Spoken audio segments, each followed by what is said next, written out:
Hi everyone. I come to you today.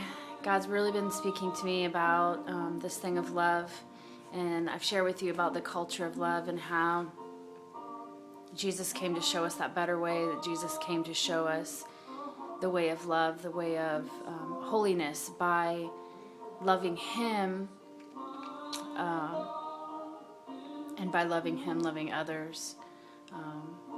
In Matthew chapter 22,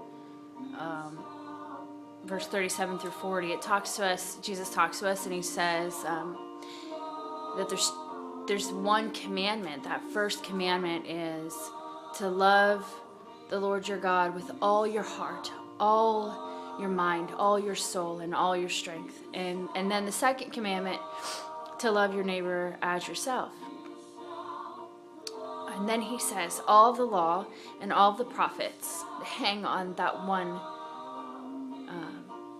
these two commandments. And so I've really been praying and seeking God about this thing of love and why it's so important.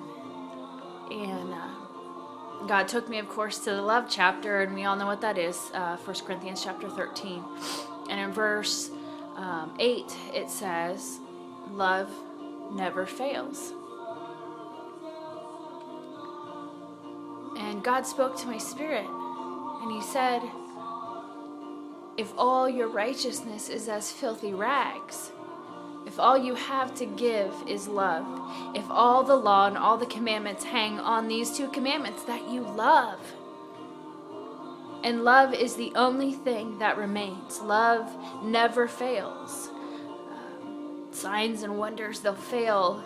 Prophecies, someday they'll be done. Tongues, interpretation, one day we won't need them. But love never fails. Love never ends. It never perishes. It never stops being. Love is the only thing that remains. Then love is really, really important.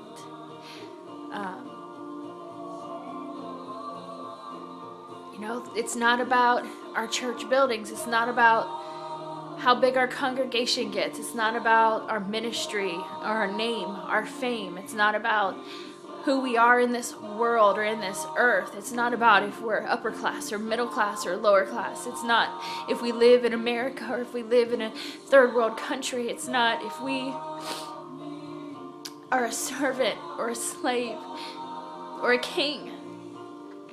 It's how we love. And so I say, let this truth change our hearts, God. Let this truth change our hearts. Let it anchor our souls. God, let it conform our will. Let it transform our emotions. Let it renew our mind, Jesus.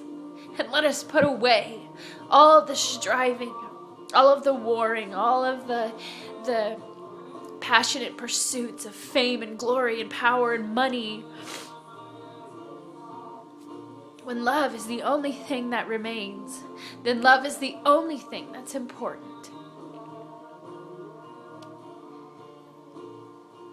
There's so much that's wrong in this world. There's so much evil. There's so much darkness. And love is the only light. Love is the light.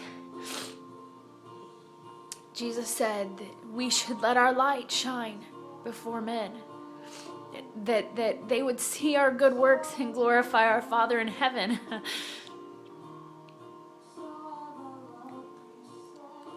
Let this truth change us, Jesus, that love is the only thing that's important, and only love remains.